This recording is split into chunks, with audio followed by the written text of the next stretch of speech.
Salve galera, tudo bem com vocês? Espero que vocês estejam bem, na sua aldeia. Aqui quem tá falando com vocês é Miciana Arandá, diretamente de Mato Grosso do Sul, da etnia Guarani Kaiowá.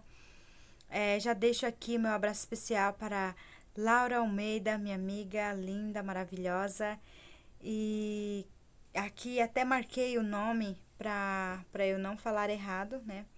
Quero aqui deixar um abraço especial para os jovens da aldeia Assunção do Rio Issanã. É você mesmo que está vendo esse vídeo, da etnia Baniwa e Coripaco, né? Não sei se eu falei certo, até anotei aqui para não errar, né? Porque no Brasil nós temos várias etnias, com povos diferentes, com suas idiomas diferentes, tradições diferentes.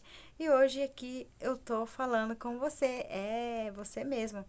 Bom, hoje eu vim falar para vocês, você jovem que tá assistindo, que tá me assistindo, não desista do seu sonho, viva a sua luta, nunca esqueça da sua ancestralidade, da onde você saiu. Sai da sua aldeia em busca do conhecimento, mas porém volta, retorna para a sua aldeia. A sua aldeia precisa de você. As crianças têm esperança em você de um futuro melhor. É, não é fácil, não é fácil ser indígena no Brasil, porque muitas vezes no nosso próprio país a gente é tratado como estrangeiro.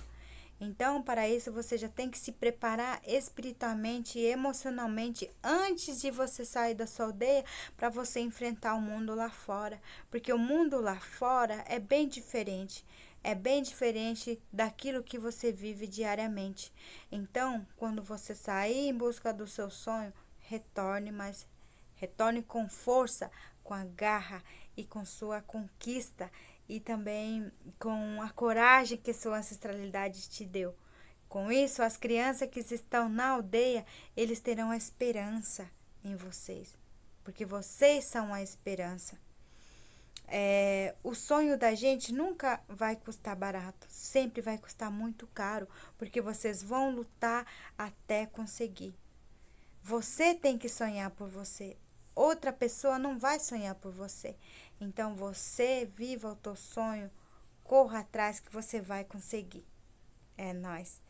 E essa é a mensagem que eu vim deixar para vocês.